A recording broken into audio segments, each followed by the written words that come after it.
Derivation of gas laws from kinetic gas equation, अणुगति समीकरण से गैस नियमों की व्युत्पत्ति।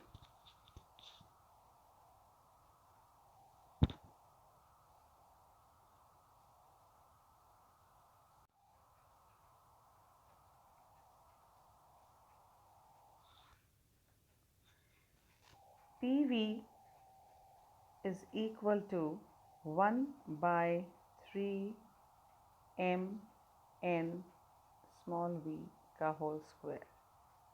यह जो समीकरण है ये गैसों का अणुगति समीकरण कहा जाता है, जो कि हमने पिछले लेक्चर में डिराइव किया।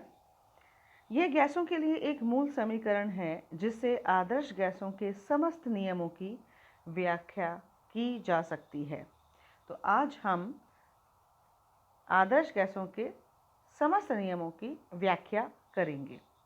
तो सबसे पहले शुरू करते हैं हम बॉयल का नियम यानी बॉयल्स लॉ। अणुगति समीकरण के अनुसार हम जानते हैं कि PV is equal to 1 by 3 mn small v का whole square.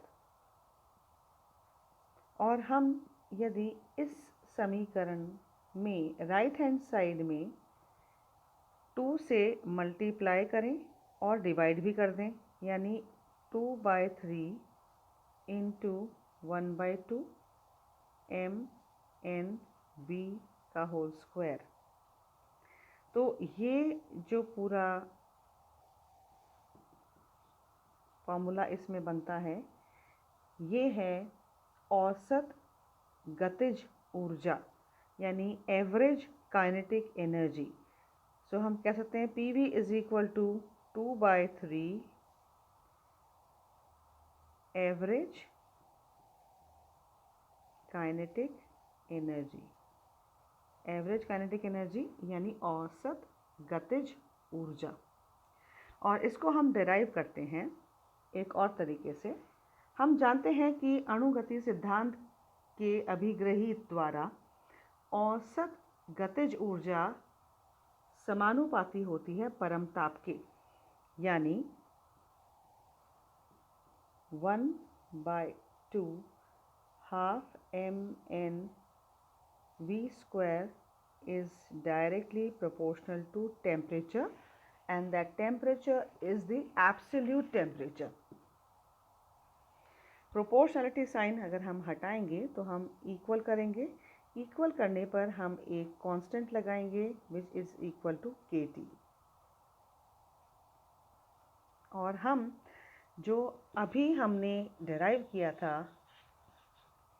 Equation that is 2 by 3 average kinetic energy, वो किसके बराबर थी? PV के बराबर।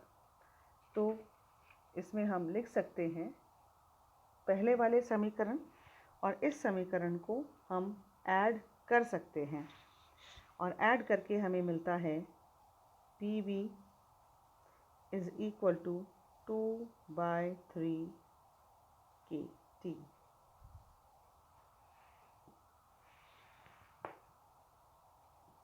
टू बाई 3 एक न्यूमरल है, तो न्यूमरल कांस्टेंट है, के भी एक कांस्टेंट है जो कि एक स्थिरांक है, और हम एक टेम्परेचर जो कि कांस्टेंट है उस पर इसको डिराइव कर रहे हैं, तो ये कांस्टेंट है।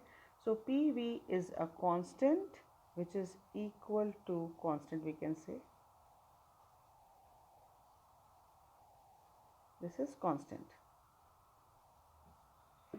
So हम कह सकते हैं कि यहाँ बॉयल के नियम का ये गणितीय रूप है, यानी PV इज इक्वल टू स्थिरांक। हम जानते हैं PV is equal to nRT होती है जो कि एक कांस्टेंट है, और अर्थात हम कह सकते हैं कि स्थिर ताप पर निश्चित मात्रा की गैस का दाब उसके आयतन का व्युत्क्रमानुपाती होता है, यानी P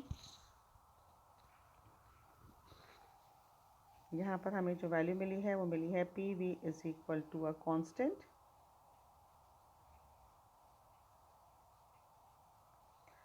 यानी ये कांस्टेंट है, तो हम कह सकते हैं P is inversely proportional to volume. This is how we can derive the Boyle's law from this gas equation. अब हम आते हैं चार्ल्स लॉ पर। अभी हमने ये डिराइव किया है कि PV बराबर होता है 2/3 kT के, राइट। और अगर हम इस प्रेशर टर्म को राइट हैंड साइड में ले लें तो हमें मिलेगा P is equal to 2/3 P into KT। Now स्थिर दाब पर अगर हम प्रेशर को कांस्टेंट कर दें, प्रेशर कांस्टेंट है, K तो है ही कांस्टेंट, टेम्परेचर भी कांस्टेंट नहीं है यहाँ पर, लेकिन हम कांस्टेंट टर्म्स क्या ले रहे हैं, these are the constant terms.